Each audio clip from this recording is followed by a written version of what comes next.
kita cuma tidak bisa sekarang di poin ini mengharapkan Milan menang terus, tapi yang dua ini juga mesti ada kalah. Nah, itu sebenarnya. Mungkin Milannya bisa perbaikan terus performanya menjadi lebih bagus daripada paruh pertama ya kan. Tapi ya balik lagi Inter sama Juve-nya, dan kalau dari teorinya Rangga tahun ini favornya mendorong untuk Inter juara nih kayak gitu ya, mungkin bisa aja memang di sini dilepas sekalian nih Inter ngabur lagi, apalagi ada pertandingan ekstra kan. Tapi kalau memang masih kuat ini pegangannya Juve di federasi nih, arahnya ke situ. bisa jadi di sini diakalin, tapi pasti kontroversi dan seru banget sih. Ini salah satu.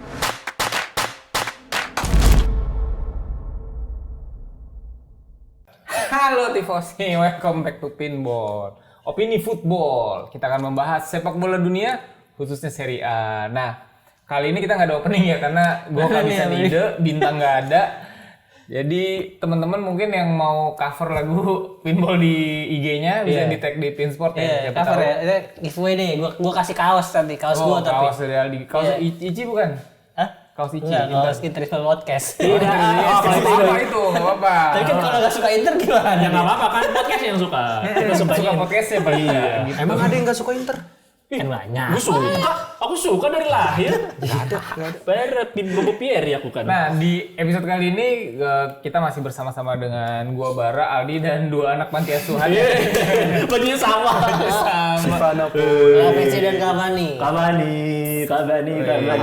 Dari Lavezzi. Lavezzi kosong. Tadi udah dikelet tadi. Iya, dia nggak suka kayaknya. Nah, kita akan membahas episode 23, tapi sebelum dimulai tolong teman-teman di subscribe ya, diajak teman-temannya supaya suka pinball dan juga menonton episode ini. Kalau perlu kalian bayar teman kalian supaya subscribe, seperti Napoli membayar fans-fansnya di Indonesia. Iya, untuk menjadi masuk ke dalam Indo Napoli. Nah, terus di Giornata ke-23 yang pertama kita bahas Roma aja kali ya. Roma lawan Cagliari, di mana kemarin itu Roma di bawahnya DDR nih cukup memberikan hasil positif ya, walaupun dari segi permainan belum terlalu wah, dan dia sekarang dapat lawan yang agak lumayan cemen nih. Gitu, Cagliari. Ranieri Zito melawan. Lufumbo masih international duty ya? Enggak, emang dia orang mana? Emang Afrika dia? Oh, Angola. Lufumbo tuh Angola. Itu international duty tapi. Oh, Angola Afrika nggak sih? ngurus pajak di negaranya kayaknya. Apa wamil? Di wajib hamil. Situ arahnya. Oke. Roma lawan Cagliari Coba ya. dua anak panti asuhan ini lah, coba kasih komentar. Pas banget lagi apa? Asuhin dulu. Oke. Berarti kalau menurut gua Daniel De Rossi ini bakal tetap ngejalanin magisnya. Biasanya Sulap deh. Waduh. biasanya tiga kemenangan. Maksudnya dengan taktiknya dia, kan di episode review kemarin gue ngejelasin bahwa sebenarnya belum ada nih taktik yang matang banget dari Daniel De Rossi, tapi memang ada perubahan kan taktiknya. Nah, menurut gue di pertandingan lawan Cagliari ini kan pertandingan ketiga Serie A ya. Gue rasa ini masih bisa nih bang, kalau misalnya Pertandingan ketiga. Oh dia si pertandingan DDR Di luar dari yang sabab itu ya, yang penting itu ya. Nah itu gue rasa ini bakal tetap gue ngejagoin Roma sih, karena Cagliari juga formnya lagi buruk, belum dapat kemenangan kalau nggak salah di 3 pekan terakhir. Nah kemarin kalah lawan Torino, jadi gue rasa ini bakal jadi kemenangan ketiganya Daniel De Rossi. Kalau gue ngelihat El Shaarawy yang entah kenapa dia berubah jadi Il Faraone. Maksudnya mainnya tuh kayak siapa Iya ya? kemarin bagus kok mainnya. Mainnya bagus lah, pokoknya dia jadi gacor. Kayaknya lebih main agak ke dalam gak sih sekarang? Dia lebih penyuplai gitu loh. Tapi beda banget kan sama dulu beda, kan tapi dia mainnya lebih gocek-gocek gitu loh, dan lebih dulu speedy. Tapi waktu dipegang Mourinho enggak gitu, dia lebih nusuk ke dalam minta bola. Sekarang dia yang kayak dribbler gitu. Nah, jadi gua rasa itu sih. Mumpung nggak ada bintang, gue ngerokok terus lah. Kebalik. Jadi kalau gua ngeliatnya itu sih. Dari Dybala, Shaarawy dan Lukaku nih jadi trio yang masih solid di bawah arahan DDR. Dan ya nggak tahu ya, gue ini agak subjektif, agak pakai feeling, tapi gue rasa dia bakal menang sama kayak Pioli. Jadi di 3 pertandingan awal Serie A dengan Menang dulu strategi ya, inverted itu bagus. Habis itu kalau misalnya masih gini-gini aja Daniel De Rossi ya di pertandingan keempat mungkin bakal nemuin kegagalan. Dan kalau nggak salah di pertandingan keempat itu lawan Inter. Walaupun gue berharap banget masih sama nih kayak episode review, gue berharap dia bisa menjegal, menekel, menjatuhkan Inter dari tahtanya. Gitu Nah, kalau sih. inverted ini biasanya irit sih. Aduh, Gimana Kong? Gue mau menyampaikan sedikit teori konspirasi ya. Ini kan dia sudah bermain berarti 3 pertandingan, 1 tidak official. Kemenangannya adalah 2-1, 2-1, 2-1. 2 tambah 1, 3. 3 ada 3 berarti kan, 3 pertandingan 9. Bagi 3, 3. Berarti ini kemungkinan pertandingan 3 Serie A akan menghasilkan 3 poin. Oh gitu. Nah, dan kebetulan Diomelin lu sama. Siapa Surabaya? Mas Budi. Lu kalau prediksi asal-asalan. enggak, maksud gue tapi dia akan meraih 3 poin dengan maksud gue dengan acakan angka yang tadi. Dan ini kebetulan kalau dilihat bermain pukul 2.45. 2 tambah 5 itu 12 bagi 4 itu 3. Jadi kembali lagi ini akan jadi 3. Bagi semuanya 3 ya? 3, semua itu berbalik menjadi 3 dan itu menjadi 3 poin. Apakah akan 3-0 skornya? Enggak, 2-1 tetap. Karena biar 3 aja biar pas. Sama-sama. Enggak sih, kemungkinan clean sheet juga susah karena kayaknya masih menyesuaikan ritme permainan juga, tactical juga masih buat gua masih cukup terbuka, jadi masih cukup banyak celah biarpun di sisi lain Cagliari juga bukan tim yang lagi baik-baik saja gitu lagi. Kalau nggak salah dia udah kalah berapa match ya? Kayaknya udah cukup banyak deh kalah di 5 pertandingan terakhir. Kemarin 2 kali pertandingan tuh lawan Torino kalah, Frosinone kali 3-1, tapi dia menang lawan Bologna waktu itu. Oh, cuma berarti dia bisa menang lawan tim-tim bagus ya. Jadi ada potensi Untungnya Roma juga. nggak bagus. Iya. Oh iya. Tapi dua tim ini di 5 pertandingan terakhir nggak bisa keeping clean sheet. Jadi kemungkinan akan ada gol. Ada gol ya? Ada di 2 sisinya bakal ada gol dan juga Cagliari Roma selalu menang lawan Cagliari sebanyak berapa? Coba dibaca. Mana tulisannya? Roma have won previous berapa? 3 pertandingan. Itulah. Tiga lagi ya. Itu sudah. Tapi kan ini jadi keempat meruntuhkan. Tapi itu konspirasi. historinya adalah 3. Nah, 4 tadi berarti kan kemenangan 4. 2, 4, 5 ditambah 12 bagi 4, 3. Jadi semuanya itu bermuara ke 3 poin. Mainnya tanggal 6 Februari. 6 Februari. 6 6 Februari bagi 2. Bagi 2 di atas. 3. Nah, Ini kayak komentar bakal buruk. Skornya berapa? Skornya 2-1, skornya 2-1. Lu berapa skor? Sama gue feeling 2-1. Gue juga udah Lu udah gak pakai kuncen-kuncennya 2-1. Enggak, tapi iya ini ya disparity sama dengan ya trennya juga lagi 2-1 terus, sama pertahanan Roma kemarin lawan Salernitana selalu digempur terus. Jadi kayaknya emang nggak clean sheet lagi sih. Iya. Gue udah gak perlu bahas-bahas teknikal, orang kebaca kok 15 shots 5 dibanding 5 shotsnya Roma. Pasti Mas kemarin Ahmad lawan bakal setuju Salernitana. dengan klinik-klinik saya. Kalau gue tadi di WA 15 bagi 5. 3. Lu ngapa lihat dari mana lu? 15 dari 15 itu mana? apa? 5 itu dari mana? 15 itu shots Salernitana. Oh, 5 itu shotnya Roma. Bener lagi. Bener kan? Udah mulai percaya. Kalau gue sih skornya, kalau gue bilang ini DDR belajar dari 3 pertandingan sebelumnya, jadi dia bisa clean sheet di sini. 3. Nggak menang 1 di 3 pertandingan sebelumnya ya. 1-0 menang Roma. 1-0. Gitu. Nah terus Ngeri ya.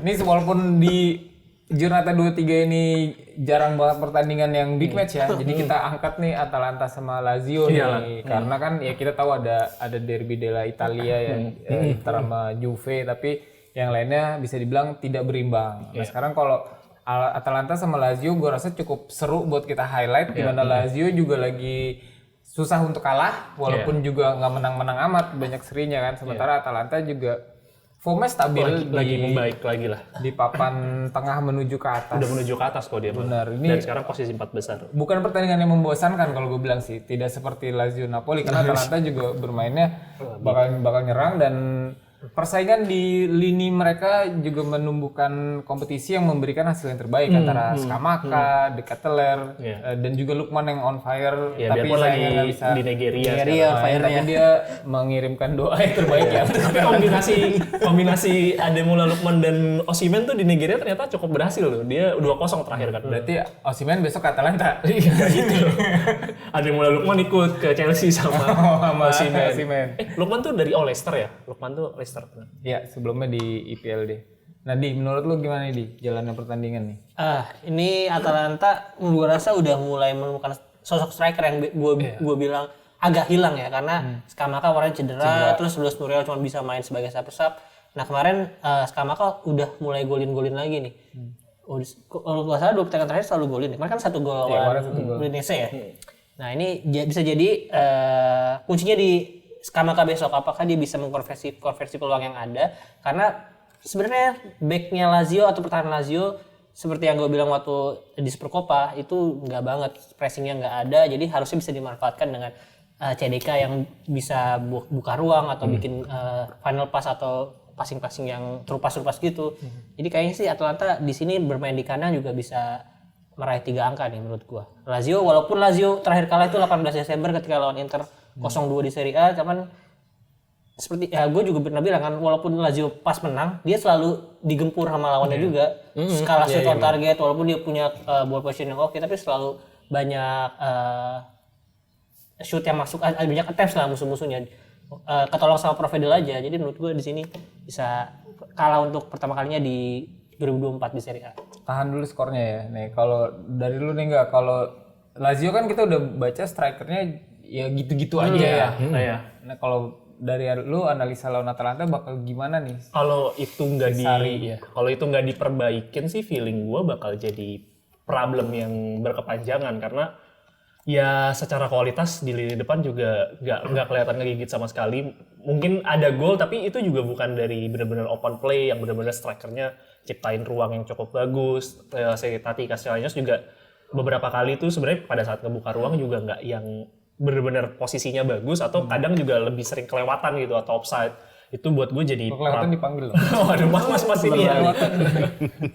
Ya, itu juga jadi problem. Terus Immobile juga kemarin kata komentator lawan Napoli, Immobile itu nggak bisa jadi tambah muda gitu. Memang solusinya memang mesti cari striker baru, dan penurunan performa Immobile itu sangat-sangat tajam gitu di musim ini karena ya mesti kelihatan udah kemungkinan masuk ke timnas juga kayaknya makin mengecil karena striker-striker yang lain udah nemuin formnya gitu kayak si Luka Blight, Lorenzo Luka, ya semua striker lain juga udah menemukan formnya. Yes, Scamacca. Yang Retegui juga kemarin sempat kita bilang lagi menurun, sekarang udah mulai golin lagi. Terakhir golin 1 juga. Feeling gue sih pengen gue kalau ngelihat dari formnya, gue sih akan lebih mengunggulkan Atalanta. Tapi entah kenapa ngelihat dari timnya Lazio, biarpun kelihatan bermain seperti nggak niat main, tapi dia punya kemampuan juga sebenarnya untuk nahan lawan untuk bisa golin dia. Dibuktikan dengan statistiknya kebobolan dia itu di home bagus, cukup rendah gitu. Tingkat kebobolan dia cukup rendah dari musim ke musim lalu juga sama. Dan masih unbeaten 7 pertandingan di home dia belum kalah. Betul, itu Atalanta.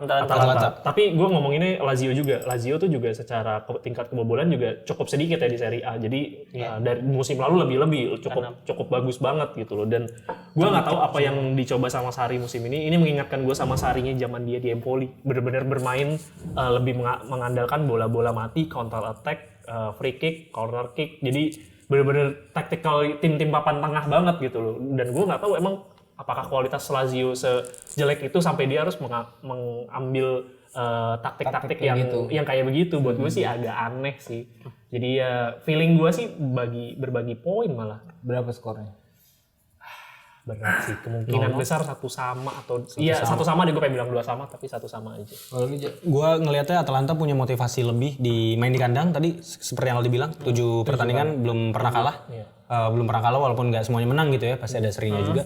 Nah tapi ini Atalanta kalau misalnya memang menang di pertandingan lawan Lazio ini, dia akan memastikan posisi 4 dan lari dari kejaran Roma dan Fiorentina yang ada di posisi 5 dan 6. Dan Lazio dan Bologna Napoli gitu di bawahnya. Nah, tapi gue rasa gue lebih favor Atalanta di sini karena dari kemarin dia menang lawan Udinese. Udinese juga bukan tim yang gampang untuk dikalahin gitu ya kalau gue lihat. Apalagi sama Milan. Alot juga kok mainnya. Alot juga mainnya gitu. Nah, gue ngeliat setelah paruh musim jalan, Atalanta kayak udah mulai nemuin pace-nya di bawah Gasperini. Jadi gue dan ngelihat Lazio juga masih punya permasalahan untuk ngebobol. Ya gue ngelihat Atalanta bisa menang 2-0 di sini. Kalau lu di? Gue sama 2-0 juga dan gue rasa Lazio masih belum bisa golin juga. Karena 2 pertandingan terakhir juga nggak golin kan ini akan ketiga 0-0, akan ketiga kalinya. 3 kali. Berat sih memang. Kalau dari gue sih Atalanta menangnya 1-0 sih tipis. Karena kalau buat gue ngeliat ada nggak balancing di lini tengah karena Toni Kopanos juga lagi cedera. Karena biasanya kan Ederson dan Toni Kopanos kan punya daya kreativitas yang tinggi. Ini nggak ada satu. Kelihatan sih memang lini kayak biasanya misalkan Ederson di kiri, Kopanos di kanan atau kebalik gol. Itu biasanya lebih fluid. Sekarang kayak cuma di satu sisi aja tumpuannya. Gitu sih. Ya, selanjutnya kita geser ke match Napoli sama Verona ya, dua klub yang sama-sama susah menang. Lagi seri terus. Si Lengongnya balik nih. Oh iya, si Lengongnya lawan tim ini udah bisa main ya dia. Udah. Kemarin udah main juga Udah ya. debut betul, udah debut. Bener. Kalau dari Aldi dulu deh, jalanan pertandingan nih Napoli sama Verona. Kalau gue rada susah ditebaknya karena formnya Napolinya sih, walaupun ya Verona emang gitu-gitu aja. Kalau menurut lu gimana Di? Pertama menurut gue Napoli akan clean sheet lagi karena gue rasa dengan 4-3-3-nya atau 4-3-2-1-nya Hamsik lagi. Maksudnya Mazzari itu lebih 3 kali maksud tuh. Hah? 3 kali. Maksudnya 3-4-3. Formasinya. Iya. yang sekarang maksudnya dengan formasi dia itu lebih solid dan di lawan Inter kesulitan banget Inter cetak gol dan kemarin juga 0-0 lawan Lazio. Jadi gue rasa ini akan solid tapi menang deh 1-0 kayaknya. Iya. Dan kayaknya karena udah harusnya kayaknya balik lagi nih Napoli menang. Kemarin Kvaratskhelia sama Simeone nggak main jadi udah punya istirahat yang lebih banyak. Politano juga ya kemarin sih lagi nggak oke, cuman gue harap bisa bounce back. Jadi kayaknya nih Napoli bisa kembali ke jalur kemenangan di pertandingan ini. Kemarin itu final AFCON kapan sih? Maksudnya potensi si Osimhen yang main itu Nggak tahu, mungkin akhir Januari. Kalau kayaknya sih akhir Januari. Ke semifinal ya udah ya. Kalau semifinal kayaknya sih akhir Januari. Mungkin awal Februari dia baru bisa main ya. Kita udah akhir Januari ya. Ya mungkin pertengahan Februari berarti. Kemungkinan. Karena baru semifinal kan ya dia. Kalau semifinal kalah pun juga masih ada 3 terbaik kan. Kalau di AFCON gue udah lupa ingat gue ada 3 terbaik. Jadi bakal berat. Betul, dan pasti akan dikasih libur juga Osimhen gitu. Iya, habis dari kompetisi itu. Tapi dengan kejadian ini berarti Osimhen itu udah lumayan lama vakum, jarang bermain sama Napoli. Di musim ini praktis gara-gara cedera waktu itu. 2 bulan, ini juga 2 bulan, 4 bulan dari total setahun kalender. Belum dia ngambek. Ya, belum lagi akumulasi kartu. Jadi Osimhen itu lebih banyak nggak mainnya dibandingkan main. Sampai top scorer Napoli sekarang itu Politano. Yang mainnya begitu. Gua aja sampai bingung top scorernya Politano. Ya balik lagi ke Parat bakal balik. Diego Simeone. Giovanni. Pantesan kayak agak itu aneh bapaknya Giovanni Van Bronckhorst. Dan bapaknya juga bakal balik lagi ke ini ya sama Atletico Madrid.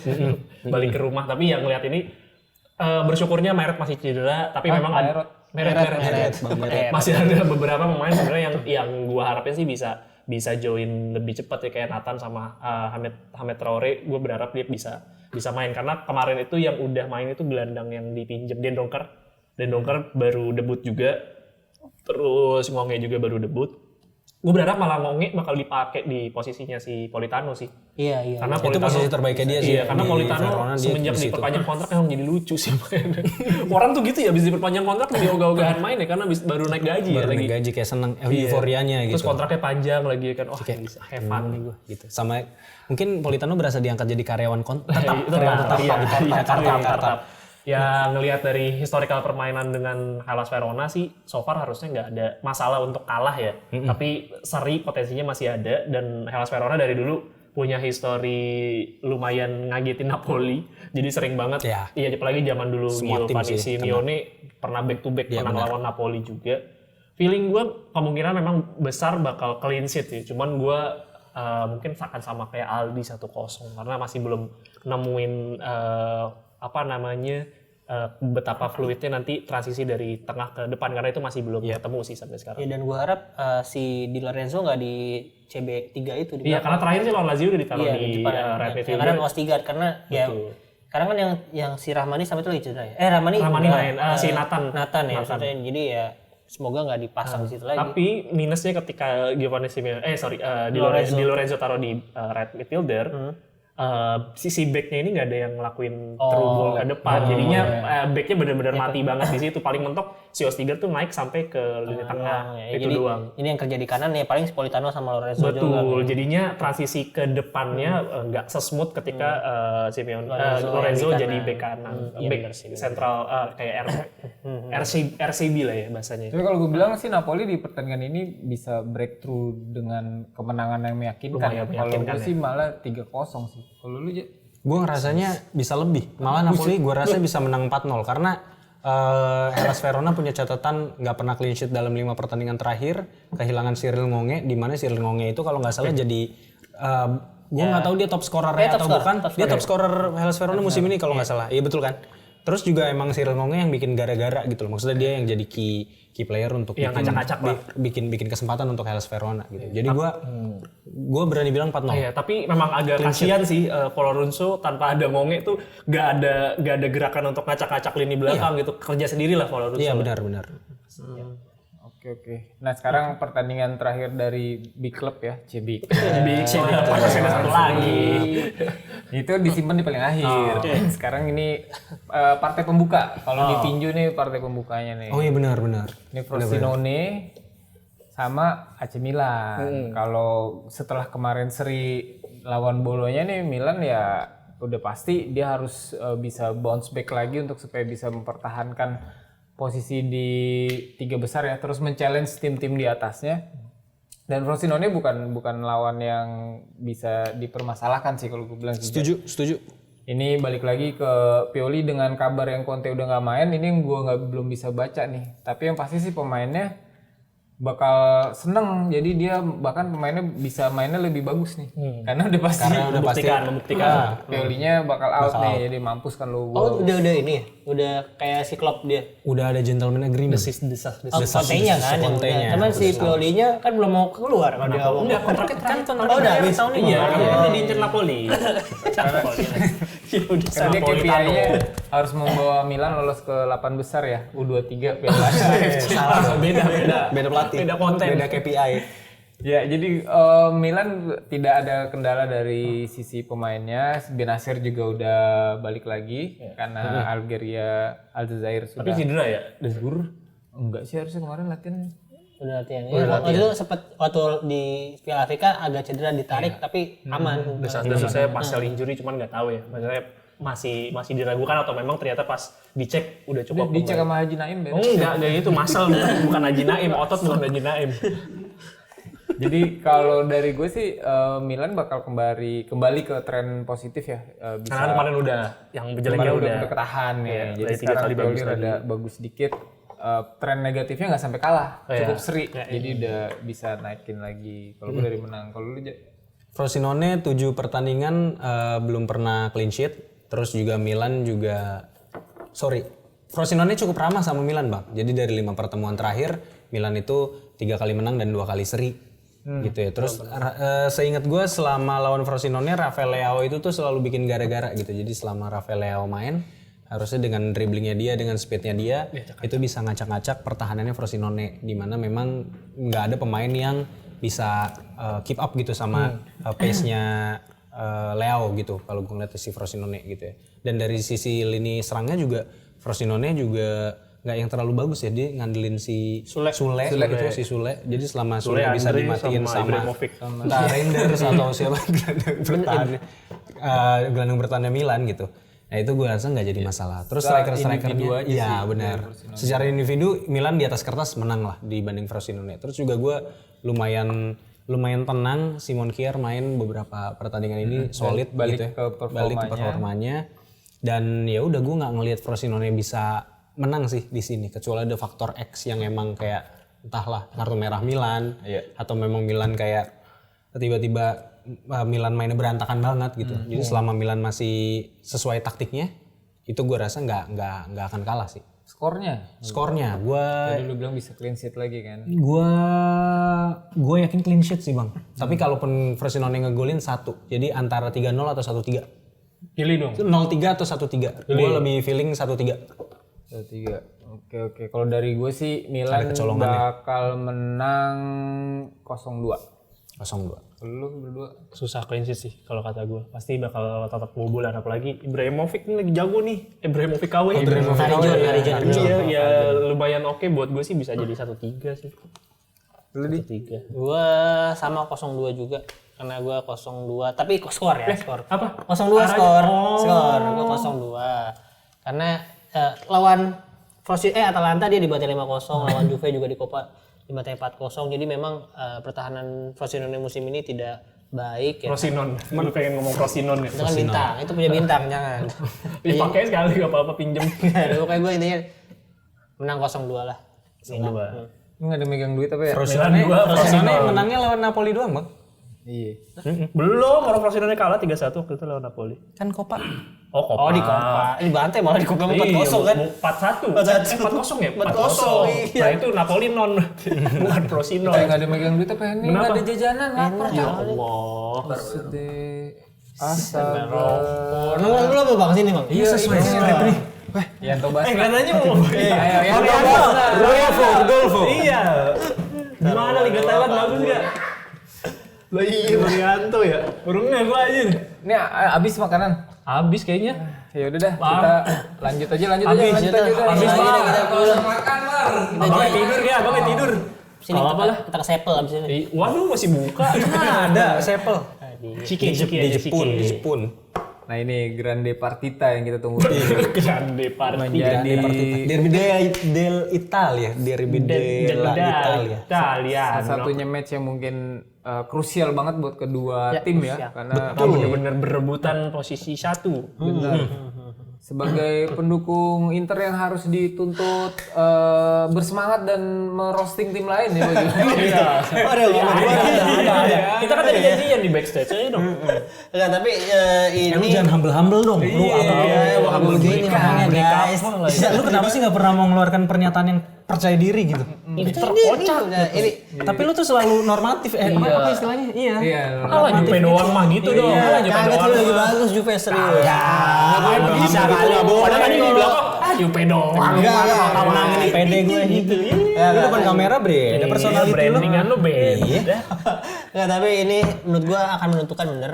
Karena kemarin pertemuan pertama seri selalu sama dan ini Itu anti klimaks banget. siapapun kayak menurut gua yang nggak bilang 100% sih, cuman ini kedua tim pasti akan ngincer menang, nggak kayak pertandingan kemarin. Yeah.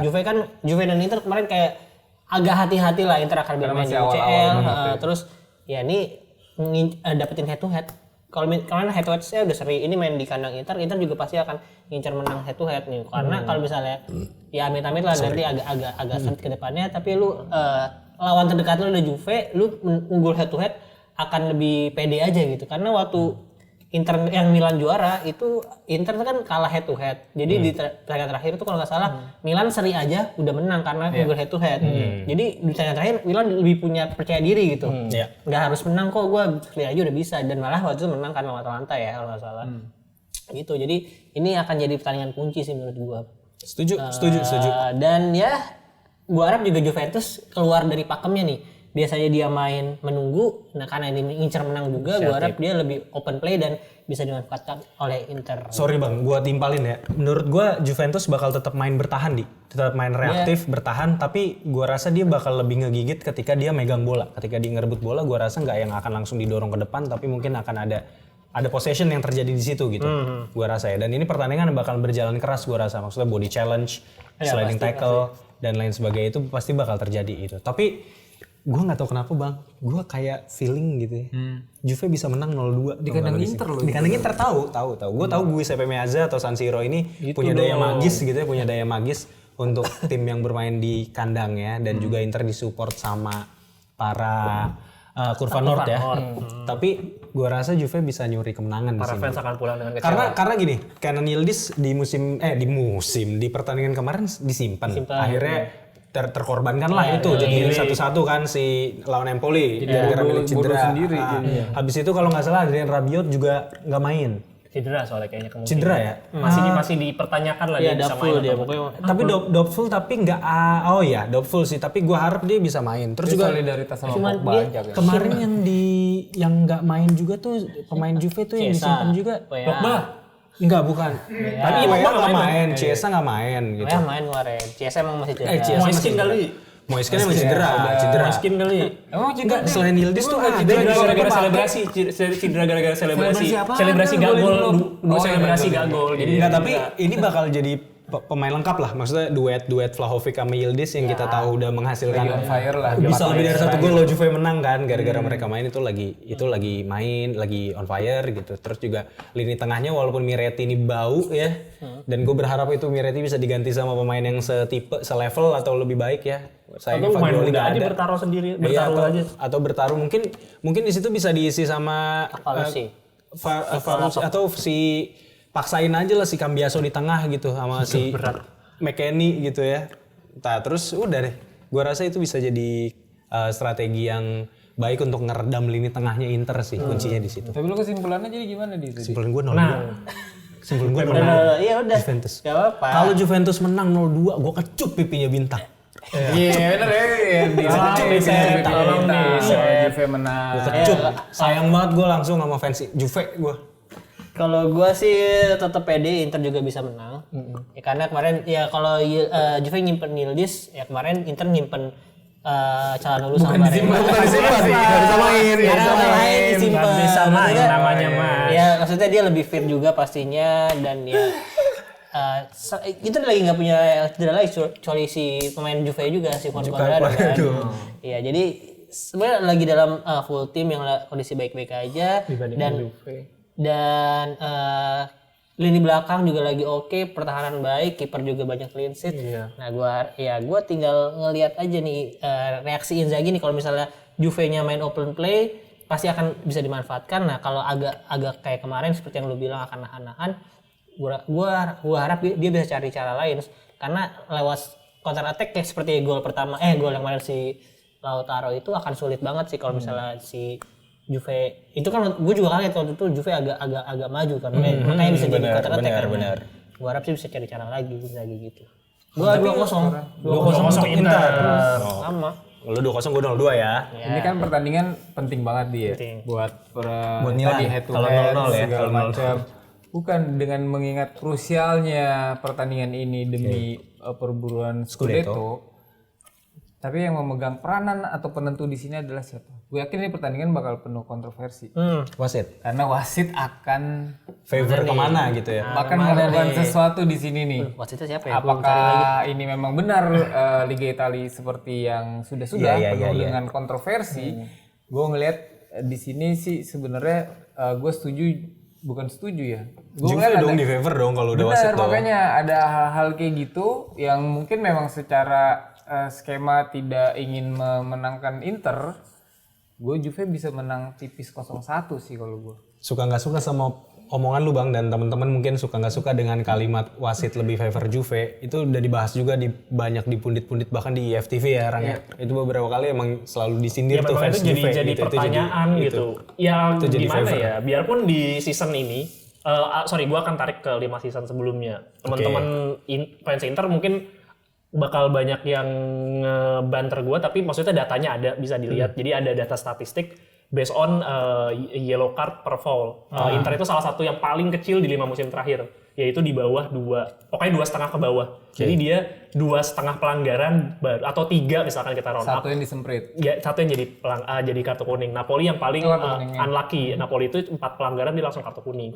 Jadi berdasarkan statistik ya. Jadi sebenarnya biarpun ya kita ngomong Juventus lebih di favor, tapi sebenarnya kalau ngelihat dari historicalnya dan di musim ini penalti paling banyak Inter, dan itu memang kejadian setiap tim yang juara itu penalti paling banyak. Napoli itu penaltinya salah satu yang paling banyak Di musim lalu ya. Jadi memang itu udah ada data statistiknya, kita tinggal pelajarin aja, tinggal kita lihat ya. Berarti kan arahnya, berarti kalau di sini sebenarnya lebih condong ke Inter, tapi kita kalau berbicara dari teori konspirasinya mungkin Juve akan sedikit lebih diunggulkan. Dan gue pengen dukung, menurut gue secara kualitas squad Inter punya kapabilitas dan squad yang jauh lebih bagus. Tapi di sini Juve harus mati-matian. Kenapa mesti mati-matian? Karena goal difference-nya terlalu jauh. Jadi dia mau nggak mau harus menang, karena kalau misalkan seri ya berat gitu ngejar golnya, kecuali mesti 6 gol tiap pertandingan ya, which mean jarang-jarang Inter 6 gol, sekali-kalinya lawan Salernitana. Tapi pun itu juga sekali seumur hidup, gak tahu sekali seumur season gitu loh. Jadi buat gue sih, gue berharap Juventus bisa ngegigit sih, tapi gue pengen ngomong. Tapi gue ngejinx aja deh, Inter menang. Inter menang ya? Inter menang. Demi jinx ya? Demi jinx. Gue pengen bilang Juventus 1-0 tapi Inter menang 2-1. Gue Inter. Iya. Terakhir sih big match gini gue bilang Milan menang ya. Waktu Milan Inter dibantai Milan Bang. Kayaknya Juve-nya bisa jadi dibantai. Enggak sampai dibantai. Tenang. Ini saya belum ngomong sampai terakhir. Ini kan udah di ribut-ribut 1-2. Menang Milan. Yang juara Milan akhir season. Oh itu oleh yang lain Weset. Itu amin paling serius. Amin. Kan kita udah lucu nih berantem. Tiba-tiba Milan naik. Tapi Bang Bar, lu masih ngeliat nggak Milan ini sebenarnya juga diem-diem kayak masih ngintil-ngintil Scudetto loh. Nggak jauh gamenya. Masih belum jauh. Menurut masih bisa nggak? Apakah lu sebagai Milanisti sejati nih? Sejati ya gue juga suka Milan, cuman kan kayaknya lebih sejati lu Bang. Kalau pengharapan aja sih sebenarnya. Lebih ke pengharapan ya? Karena kita cuma tidak bisa sekarang di poin ini mengharapkan Milan menang terus, tapi yang dua ini juga mesti ada kalah. Itu susahnya. Mungkin Milannya bisa perbaikan terus performanya menjadi lebih bagus daripada paruh pertama ya kan. Tapi ya balik lagi Inter sama Juve-nya, dan kalau dari teorinya Rangga tahun ini favornya mendorong untuk Inter juara nih kayak gitu ya, mungkin bisa aja memang di sini dilepas sekalian nih Inter ngabur lagi, apalagi ada pertandingan ekstra kan. Tapi kalau memang masih kuat ini pegangannya Juve di federasi nih, arahnya ke situ. bisa jadi di sini diakalin, tapi pasti kontroversi dan seru banget sih. Ini salah satu pertandingan gue nyesel terakhir nonton Juve lawan Inter, tapi yang kayak ini kayaknya gue bakal bener-bener paying attention sih, biarpun mainnya Senin pagi. Iya. Karena feeling gue ini bakal bener-bener drama 90 menit, bener-bener banyak pelanggaran. Gitu sih. Dan makanya gue bilang, gue setuju sama lo, makanya gue bilang kayaknya Juve nggak akan nahan pertama, ya nggak mungkin ngincer seri juga karena akan kalah berat. Jadi berat lagi perjalanannya. Sama Inter masih punya cadangan. Jadi dia harus ngeloncatin Inter di pertandingan ini mau nggak mau. Jadi kalau Inter kalah lu ngecup Rangga apa ngecup Bang Bara? Oh, pilih aja. Gue sih nggak apa-apa. Lu aja. Tapi dia pun juga nggak apa-apa. Dia pun juga nggak apa-apa. Kalau dia kan Juve menang dia kecup bintang kan, relate gitu. Iya. Terus tadi kalau ngomong yang tadi pelanggaran benar sih, Inter juga yang seperti data yang lu bilang benar, dan di musim ini juga Inter jadi satu-satunya tim yang ada dua deh, pokoknya belum pernah dapat kartu merah ya. Kayak gue lupa sih. Iya, kalau kartu merah gue lupa. Itu kalau gue sih anggapannya karena ya Inzaghi tuh tiap dapat kartu kuning main langsung diganti. Jadi betul. Agak sulit emang dapat kartu merah. Betul, pilihannya antara permainan lu terlalu baik atau enggak terlalu baik hingga lu harus dilanggar karena lu memegang banyak bola, atau memang ya nggak tahu gitu. Karena itu biasa itu kelihatan kok dari tipikal permainan lu, jadi pemain tim yang sering dilanggar berarti antara lu memegang bola terlalu berarti banyak. dia alim sering dilanggar. Iya benar juga. Sholat dilanggar. Itu sih buat gua. Sama ya kalau dari Juve-nya juga punya ini yang menarik karena kalau nggak salah ya gua agak ragu, tapi Juve ini satu tim musim ini yang belum pernah dapat penalti di 22 pertandingan. Kena penalti maksudnya di melanggar penalti. Iya. Sementara penalti lawan maksudnya lawan ada penalti belum pernah di musim sementara ini. Inter dapat 9 gitu. Apakah apakah pertama kalinya akan ngejing salah satu dari itu ya kan? Iya, ini kan Marotta League seperti yang kalian bilang. Tidak setuju saya, tidak setuju. Saya tidak setuju. Nggak setuju. Menurut teman-teman tifosi bakal gimana nih? Jangan lupa ditulis di kolom komentar pendapatnya, mau nggak setuju sama Aldi mau dimarahin. Maksudnya lu jadi fan Inter harus pede dong. Pede normatif banget. Ngapain fans lain? Udah nggak ada bintang masih aja takut-takut. Udah ada fans Napoli 2, nggak penting lagi. Ngapain? Udahin aja pala Reja. Nah, itu gua setuju. Itu gua setuju. Lu aja kalau misalnya Inter menang buludain pala lu ya. Nah gitu dong. Coba yo. BTW wasitnya Marco Guida kemungkinan. Sama kayak waktu pertemuan pertama. Masa wasitnya udah keluar. Emang begitu. Bener. Cuma maksudnya kenapa masih disamain sama ini ya. Belum keluar tapi kemungkinan besar. Biar seni aja kali ya sama ya Homeway. Soalnya gue -6 jam apa -1 kan? Biasanya baru. Iya. Tapi kayaknya udah keluar kali ini. Ada 3 nama tadi kandidat. Maresca, Guida, sama Enzo. Enggak, Fabio. Enzo Maresca. Dah. gitu. Jangan lupa di subscribe buat yang belum, karena penontonnya juga udah lumayan. Tolong jangan lupa di subscribe karena subscribe itu gratis dan kalian tidak perlu melakukan upaya yang lain-lain. Kalau kalian males, suruh teman kalian yang ini nih pencetin nih. Itu doang, nyalain loncengnya. Supaya apa, Rangga? supaya amal ibadah kalian bertambah banyak, ya kan? Kok lonceng jadi amal ibadah? Gak tahu, lagi lu main nembak aja, tolong dong, maksudnya koordinasi. Biar Inter kalah gitu Bang. Nah, Kalau kalian setuju untuk untuk Inter kalah, di loncengnya dinyalain. ya salah nyebut duluan, lu biasa kena. Lu salah nyebut. Atau kalau kalian mau Milan Scudetto, loncengnya dinyalain. Ini mau biar nggak ketinggalan episode selanjutnya. Apalagi kita kalau bahas timnas ada Pak RT kan, Dapon kayak gitu. Dan juga kita juga ada Instagram nih sama TikTok, pinsport.com. Jangan lupa di follow buat mendapatkan berita olahraga ter up to date gitu guys. Asik. Karena enak nih nyandu. Oke gitu aja. Gua mewakili Aldi, Reza dan Rangga mengucapkan selamat tinggal. See you on another episode. Bye.